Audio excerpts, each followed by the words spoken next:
Get instant access to your winnings with Cashcard Plus, Paddy's brand new card, available to use at ATMs, online or in shops. T&Cs apply. 18 plus. Gambleaware.co.uk. Hello, I'm Ian Wilkinson and welcome to another Racing Post Golf Postcast. It's the Open this week, or our Open, as many folks insist on calling it, and our team are hopefully here to furnish you with some cracking bets for the third major of the season, which starts at Royal Birkdale on Thursday. And dare I say it, we're on a bit of a roll after the US Open, where we had Tommy Fleetwood at 12-1 to be the top Englishman and David Lingworth at 11-2 to finish top Swede. So no pressure, fellas. Joining us from Weymouth, where the car is running and ready to scoot him up to Birkdale as soon as we've stopped our little chat, is the one and only Mr. Steve Palmer. While another of my Racing Post colleagues, Joe Chapman, is here with me in the studio, and from Ireland, from our friends at Paddy Power, Ian McLaughlin. Now, Ian, I'll start with you because you've had a little bit of a sneak preview. You've been up to Birkdale for the last couple of days, having a look at the practice round, rubbing shoulders with the stars. What were your impressions, and what did you learn from your little trip? The impressions I got from it that the course is more so a plotter's kind of course. You can't really bomb and gouge your way around. Yeah. And the likes of McIlroy, Dustin Johnson, they've all been saying publicly that they'll be using more so 3 woods, irons after tee. They might only use their driver 4 or 5 times in a round, which before I even got there kind of obviously indicated that it's going to be your guys who are going to plot your way around the course, hit targets maybe 250 yards away, 270 yards away, and work their way around the course. And as I got to the range on Monday afternoon, I maybe saw 5 guys using the driver in about an hour and a half stretch. A lot of stingers with their irons, trying to get it out there underneath the wind, trying to fly at 250, 260. The course itself, it was 2 days of glorious sunshine, but it's still a lot green and lush. So that rain that's coming in the next overnight and throughout the week will probably soften up the course a good bit as well. I know it's a sand-based course, so it can drain quite quickly, but I think some of that will sit in. So again, what I got was, you got to be able to put it in positions, and it's almost a second shot golf course in that sense then, because if you put yourself in position, the greens are undulating. If you land it too short in the parts of the green, it'll roll back off 50, 60 yards and have a difficult up and down. The bunkers are very, very nasty if you get into the wrong position, so you got to scramble well too around there. So I'd say the type of player I got from the 2 days there was a strong iron player and a very good scrambler. Yeah, it's one of those where every facet of the game is going to be tested at the Open, isn't Absolutely. it? And wind, if you excuse the phrase, wind management is always going to be quite a task. The gusts were picking up, were they, while you were over there? They were. It was about 25 to 30 mile an hour wind on the Monday afternoon. They could see the players were kind of trying to get their head around it. And then Tuesday was probably just a 20 mile an hour, 15, 20 mile an hour wind. The guys were just going up and hitting it. There wasn't much discussion with the caddies on the tee box and stuff like that as there was on the Monday. Yeah. So, Steve, it's 9 years since we've had an Open at Birkdale. We've had a brief outline of what the conditions have been like. What can we expect? What sort of test can we expect, do you think, this week? Well, yes, it's a tough, tight, typically wind-swept track. I think the wind's going to blow certainly strongly for the first 2 days and then tail off a bit over the weekend. It's a ball striker's track.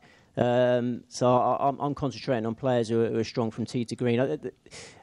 Ian says the greens are undulating. By Open standards, I think this is quite a straightforward green complexes. I mean, they're typically much more tricky than this. So I think that the tee to green test is more important than the short game test this week. I'll back the winner of the last 2 Opens at Birkdale, so we'll definitely back the winner again this time. 100% record on Birkdale Opens. Well, that's pretty good, mate, isn't it? I mean, you've said that it's a plotter's course, and they're going to be about 3.5, 4 hours into their rounds before they come to a par 5, aren't they? It's quite a tight 70, which is a little bit. There's not many golf courses where you have to wait until the 15th hole before you get the chance to open your shoulders and give it a crack. No, quite right. And you've got to look past the guys that hit it a long way. This isn't a PGA Tour event where it's a 7,500 yard layout. It's a much tighter track, and you can definitely set your watch to some of the more accurate players this week. So, right. So before we discuss who's a good bet to be celebrating on Sunday, can we have a rundown of prices of the leading contenders, please, Ian? Sure. So Jordan Spieth has the betting at 12-1. Next in is Dustin Johnson 14-1. Ricky Fowler 14-1. Justin Rose 18-1. John Rahm 18-1. Sergio Garcia 20-1. Sergio Garcia 18-1. Rory McIlroy 20-1 and 22-1 bar. Steve, it seems the most hotly contested major we've had for quite a while. There's plenty of plenty of people who are sort of like closely bunched at the top of that list. Where the Palmer pound's going this week? Yeah, indeed. I think the stars have aligned for Sergio Garcia to win what is a long overdue Open title. I mean, you talk about getting a monkey off your back. I know that's one of your favourite expressions. Well, Garcia got a really great gorilla off his back by winning the Masters. I mean, he was the best player never to have won a major by some distance, and the relief of finally getting the job done, it seems sure to act as a catalyst for more major glory. And his Open record is wonderfly consistent. 10 top tens, twice runner-up, loves links golf, and all that's been missing in those narrow failures is the self-belief to grab the jug. Yeah. I remember being by the 18th green at Carnoustie in 2007, and he needed a par up the last for the title, and you could almost sense that he was going to mess it up. I mean, he lipped out with his par putt from about 12 feet, and he always found a way of getting in his own way, if you like. And I think he's a different animal now. He's a major champion. He's a happy man. And a decade after that Carnoustie near miss, I think Garcia is ready. And Birkdale is a perfect ball striker's layout for him. He, as I say, the greens for me are not that fearsome. It's a pretty straightforward putting assignment. And the long game class of Garcia can prove decisive. I think he's your man this week. A lot of parallels with Mickelson, aren't there? They were, it took him ages to get his first, and then they started trickling along. Joe, I know you've got a lot of love for Garcia as well. Yeah, I do. I completely agree with what Steve said. His record at the Open is fantastic without winning, really. He's, if you'd have said which major is he most likely to win, you'd have said the Open before he went and did it at Augusta. So, yeah, big fan of Garcia. Do you want my bet there, Eddie? Yeah, that'd be fun. Well, yeah, we'll talk about the major contenders, and then we'll go a little bit further down the list in a minute. Ian, what's your best bet in the outright market? Best bet is Alex Nairn, world number 9, who's developed into an elite performer. He was actually 5th going into the final round of Birkdale in 2008 before a 77 scuppered his chances. And obviously 9 years on now, he's an exponentially better player in terms of his tee to green and mental game. Took down the PGA Championship at Wentworth with a fantastic 62 on the Sunday, so man for the occasion, I think, as well. He's comfortable playing in the wind, so won't fear the gnarly conditions that are scheduled over the 4 days. Like some of his, I was just looking through, trying to find links type windswept events in the last 12 months. He won the Scottish Open last year, runner up in the Paul Lawrie match play, which was 30 to 40 mile an hour wind all week, 11 in the Dunhill Links, 10th at the French Open, which was surprisingly, the wind blew hard all week there as well. I think for someone who's a top 10 in the world, you're getting prices at about 50 to 1. Who's going to be suited by course, conditions. Not a fashionable name. Not a fashionable name, exactly. But everything seems to be in his wheelhouse this week in terms of that. Like, it's a course that'll suit him. He has previous form. If the weather gets bad, he'll excel on that as well. So I think at 50 to 1, that's more than a fair price. Right. I like Adam Scott, who Steve's also put up in the Racing Post in this glorious pull-out that we've got out for on Wednesday. I think he's been playing really well. He's a bit of a forgotten threat, a bit like Norrin, really. I mean, his Open record's pretty good. He should have won when Els won a few years ago. He's had 4 top 10 finishes in the last 5. Great all-round game. Played it in Scotland last week. Let it slip on Saturday, but recovered quite well on Sunday. So that was a bit of a shot in the arm for my confidence about him. If the putter gets going, I think he can finally claim his first claret jug. So that's the main. That's perhaps our best bets covered on the outright. Joe, who can't you have? I can't have Tommy Fleetwood at the price. I think the local angle is being overplayed on this. The Southport boy. I think it's just a weight of money over the last few months for him, but now he looks far too short. You look at the top 10 in the betting, you've got 6 major winners. The other 4 are comprised of Matsuyama, Rahm and Fowler, and Fleetwood's the other one. He's improving quickly, but he's not quite in that league yet, and I can't have him at shorter than 30 to 1. Yeah, I would agree. What do you think, Steve? The market leaders that should be opposed. I think John Rahm is very short at 18 to 1. I'm a big fan of his, but experience typically counts for plenty in the Open. You don't get many young Open champions, and I'm not sure he's quite ready at the age of 22. And I think people are getting a bit carried away with his Irish Open win. Yeah. I know that was links golf, but it was a much, much easier track than he's facing this week. And the wind didn't really blow at all in that tournament. And Rahm, for me, not proven in the wind. I haven't seen enough of him to know that he can handle this week, and he's only played in one Open. So I think to have very him limited Garcia, European. I mean, he played in France, didn't he? That was the first time he played in the European Tour. Yeah, hardly he's any short on links experience. He's short on. He hasn't proven himself in the wind, and he's a shorter price than Garcia, which is bonkers for me. Yeah, Ian, who's your Bismarck? It'd be Rory McIlroy. Different components would draw me to that. Would be his form, 2 missed cuts at the Irish Open and the Scottish Open. He said on Sunday that he wasn't going to use his driver till about the 13th hole. Now that's his biggest weapon by a long way. Yeah. If you can't take that out for 2/3 of every round, that's a massive negative for me. And with his 3-wood as well, and he's using the irons, he's very prone to pulling them off the tee.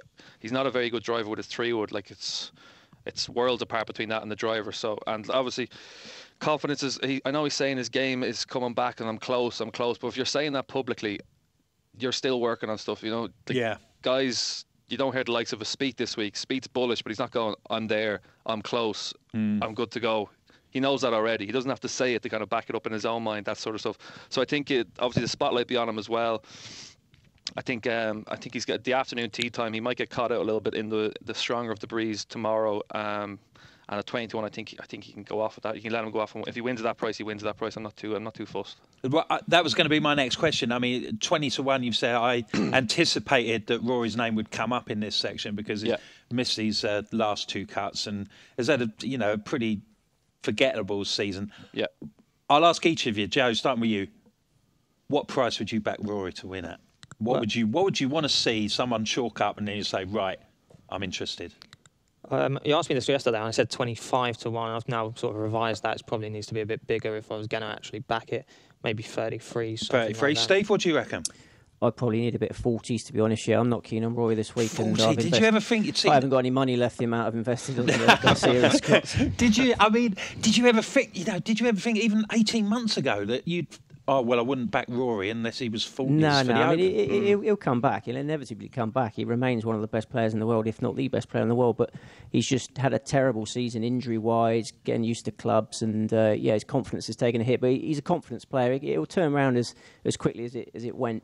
But I don't think it'll happen this week. I mean, it's a very interesting few months to follow him because when the USPGA goes to Quail Hollow, which is he's won there. Yeah, he dominates at Quail Hollow, and if he gets anything close to his A game before that, then it's time to get back on the McIlroy train. So I think the Opens are right off, but keep an eye on him and get ready for the next major. What about you, Ian? What would you like? Completely agree with Steve there. I'll be waiting for Quail Hollow. Like if he's somewhat under the radar, you might get 10-12-1 around there, where he could be about a 6-1 shot in real price terms. But around here, I'll be with Joe and Steve around between 33-1 and 40-1 before I get interested in it.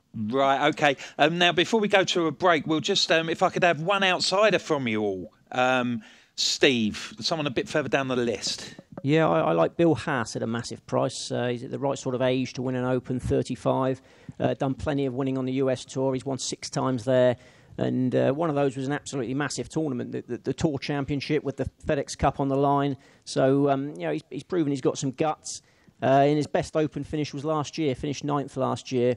I think he's seen enough Open action to know what he's doing now. And there's a similar player to Mark O'Meara who won in 1998 at Birkdale. Unflashy, tidy players. And I can see Bill Haas doing an O'Meara. Also paid for my daughter's bike one year when he won the Northern Trust Open, which is still in the garage it's now known as the Bill Haas Northern Trust Open bike. Yeah, I've got a lot of love for Bill Haas, and like you say, you usually get a decent run for your money. He does, he's sort of top 20 material, isn't he? Joe? I like Brandon Grace, 50-1. He's he's not had the best year, Brandon, but he's a major contender, a serial one. He top 5s in the US Open twice and the USPGA in the last 2015 and 2016. He did both of them. He's a fine links player as well. He's won the Dunhill. He was beaten by Mickelson in the Scottish Open playoff at Castle Stewart in 2013, I think. He hits a low ball, which should help round here, and he's an excellent scrambler. I said he had a bad year, but he was tied 15th last week at Dundonald.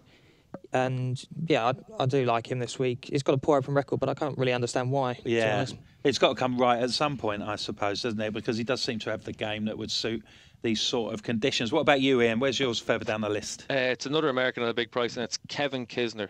Looking through the roll on it here, like 5 US players have won 9 run-ins of this tournament at Birkdale, so it's a course that's kind to them. He grew up in Sea Island, Georgia, a place that's renowned for windy conditions regularly. His only PGA Tour win came at the RSM Classic, which is a course that kind of doesn't correlate too much with Birkdale in terms of a test, but it's the terms of constantly windy, low penetrating ball flight into positions where you got to make your way around the course.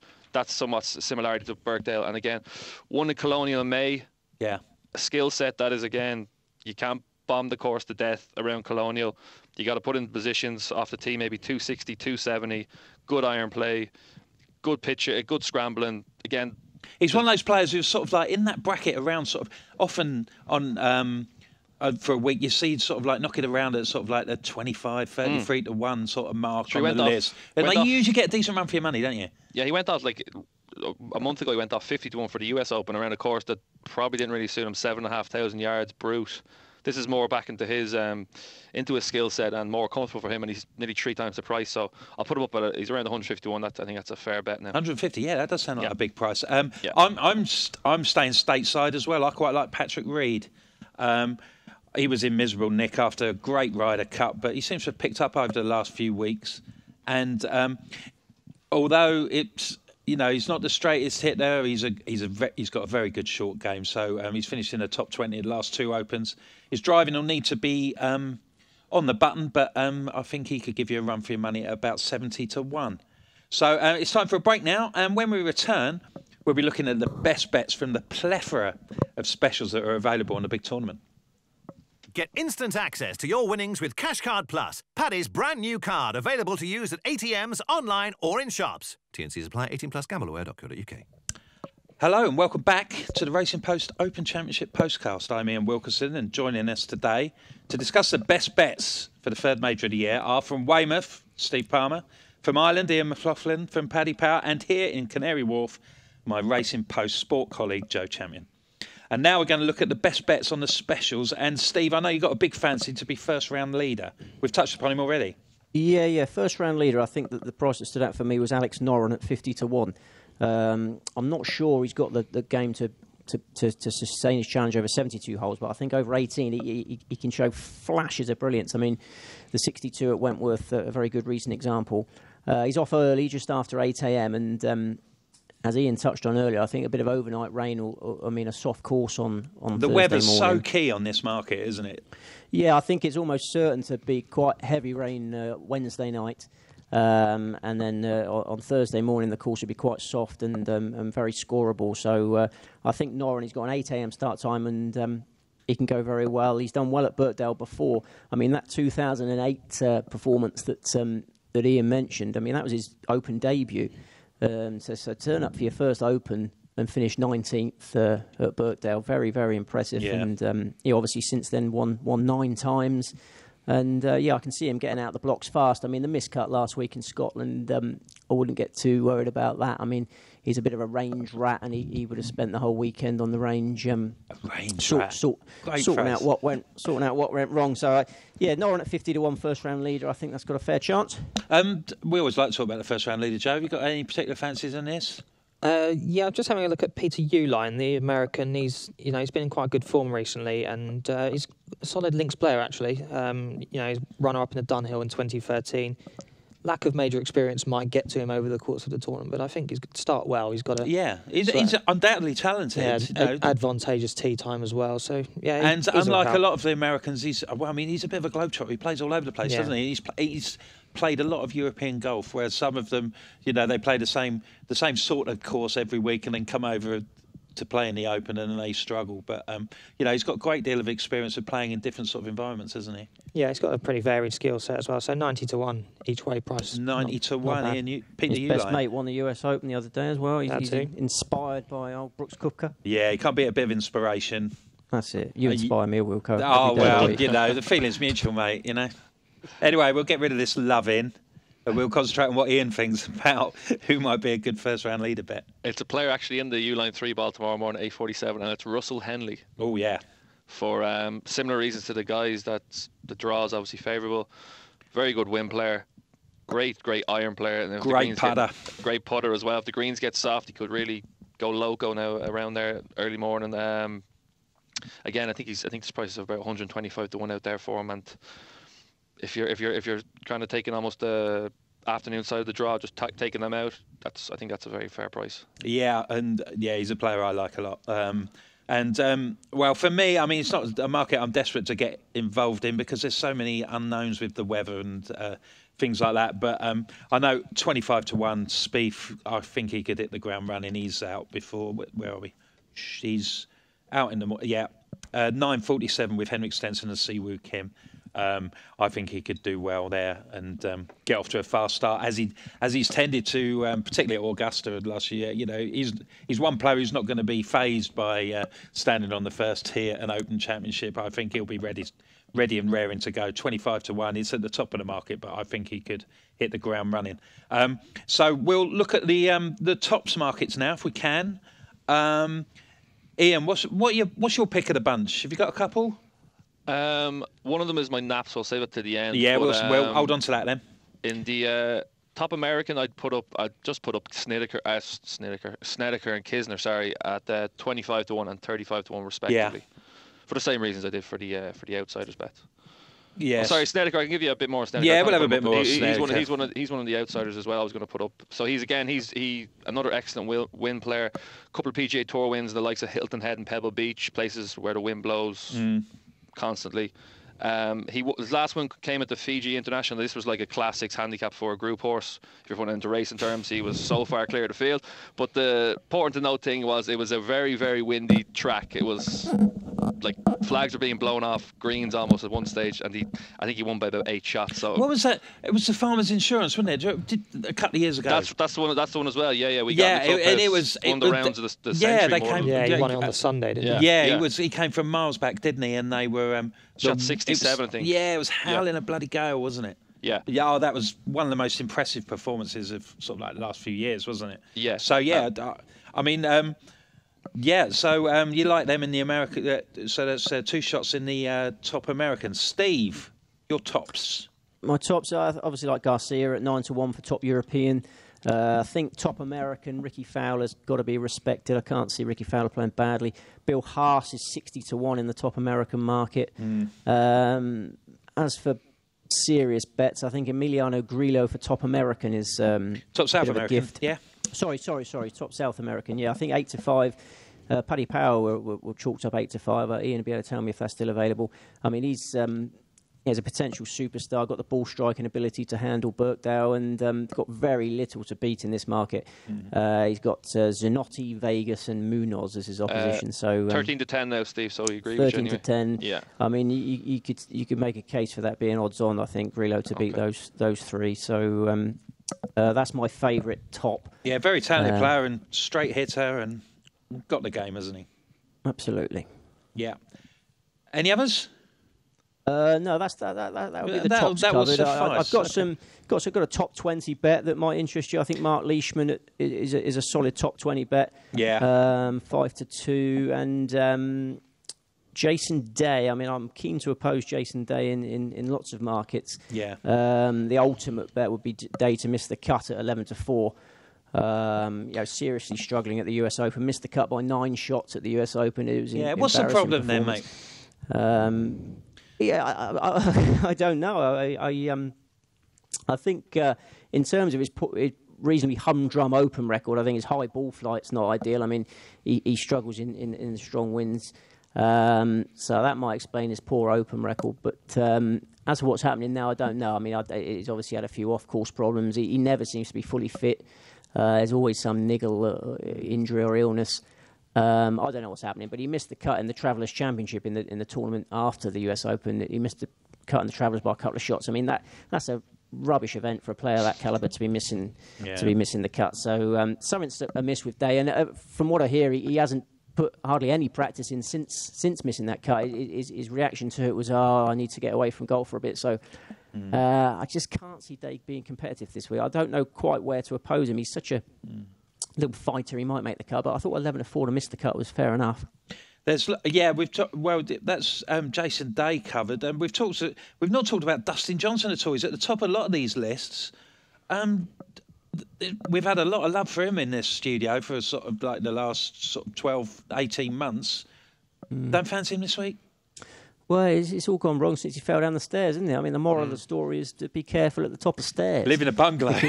Sounds life advice, that, isn't it? Because he just hasn't fired since. I mean, his first outing after that was all right, but after that, he has sort of disappeared, hasn't he? But I don't know. He's such a quality player that he could come roaring back, but he hasn't played Birkdale, as so many at the top of the market haven't. They've got no competitive experience at Birkdale.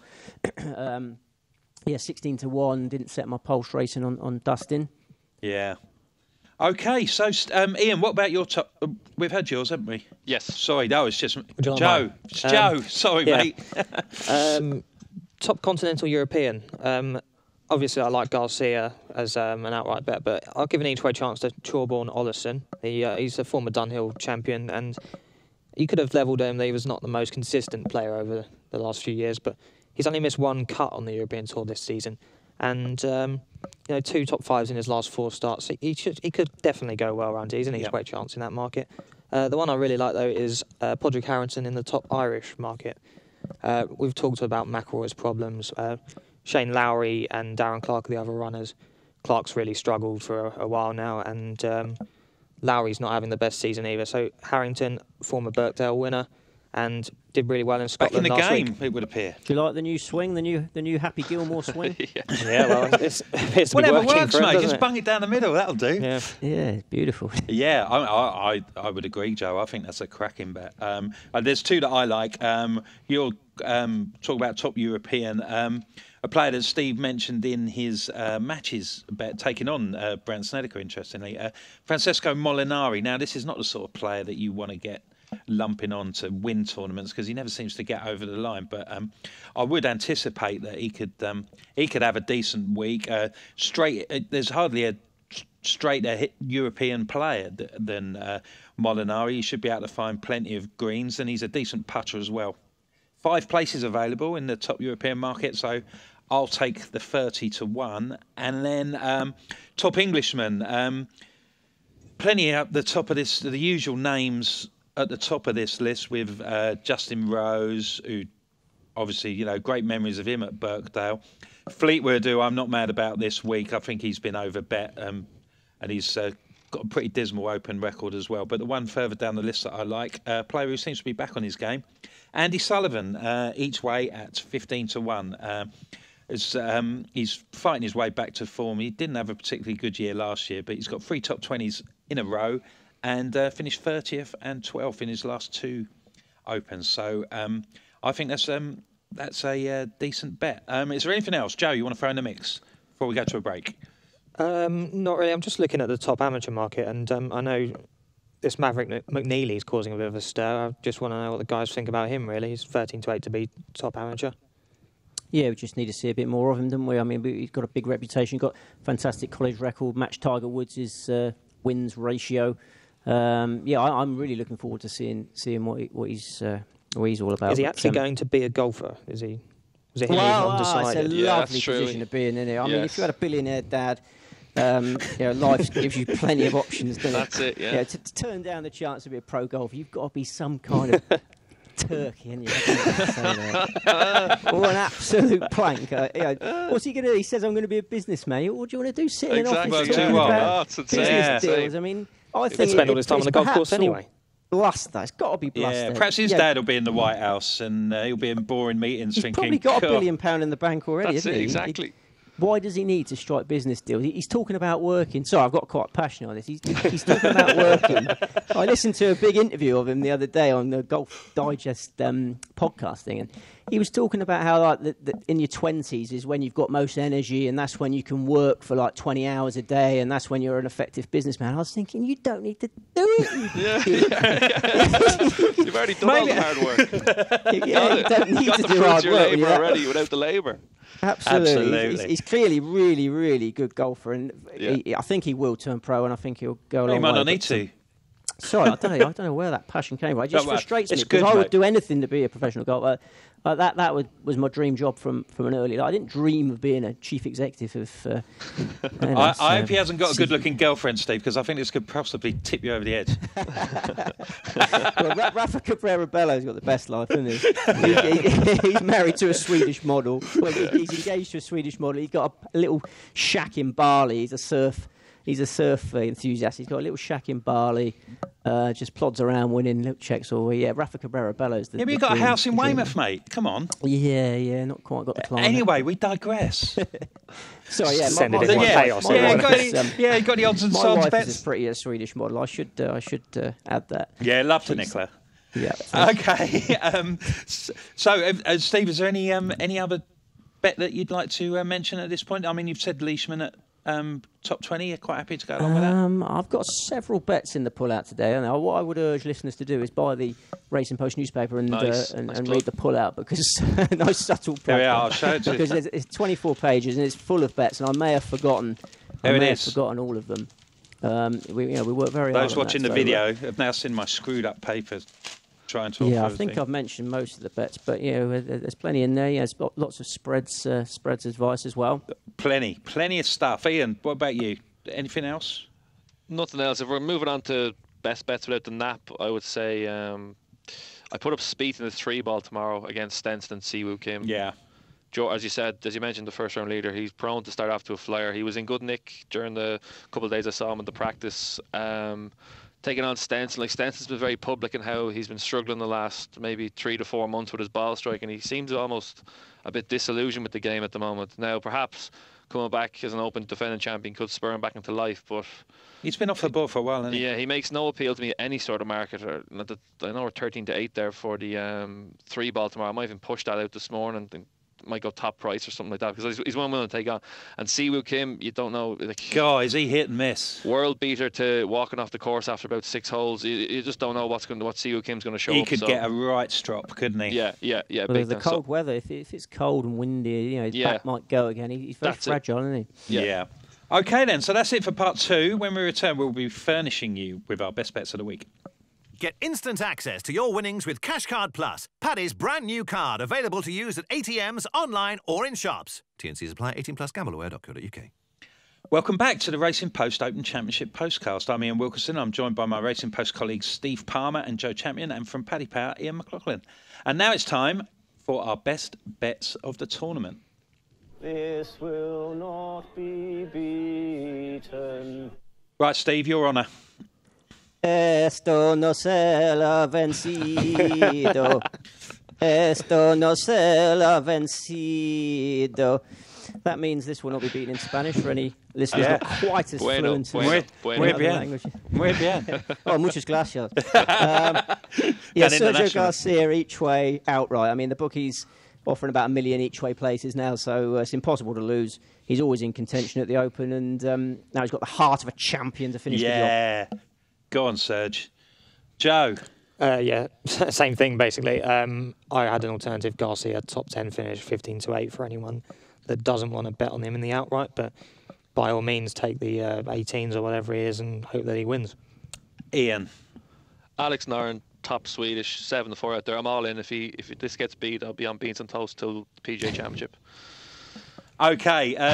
Well, why not just stick with a good thing? Garcia to beat McIlroy, 5-6 in a match bet for me. Rory's all over the place. Garcia's Open record and abilities have been championed, if you excuse the pun, for that's a very all the way through. So I think that how much you having on? How much? I don't know, £6. But Molly's bike going on it, is it? Oh, I don't know. Well, it depends. We're away next week, so we'll have to see what she comes up with. But yeah, I think that's a cracking bet. So that's it. Plenty of love for Sergio Garcia, and plenty of love for the Open as well. I hope you enjoy the tournament. The TV coverage is always cracking, really good. Sky do a great job with the Open last year. I hope you've got something there to get stuck into before the first club is swung on Thursday. So my thanks to Steve. Have a safe journey, mate. Take care. Mate. Looking forward to Steve's offerings. Palmer at the Open in the Racing Post this week. Always a great read. Always a great time. Thanks to Joe. And Ian, thanks again, mate. That's brilliant. And remember, please, to look out for Friday's weekend tipping and the GAA postcards. And I thank you all for your attention. Thank you very much. Get instant access to your winnings with Cashcard Plus, Paddy's brand new card, available to use at ATMs, online or in shops. T&Cs apply. 18 plus. Gambleaware.co.uk.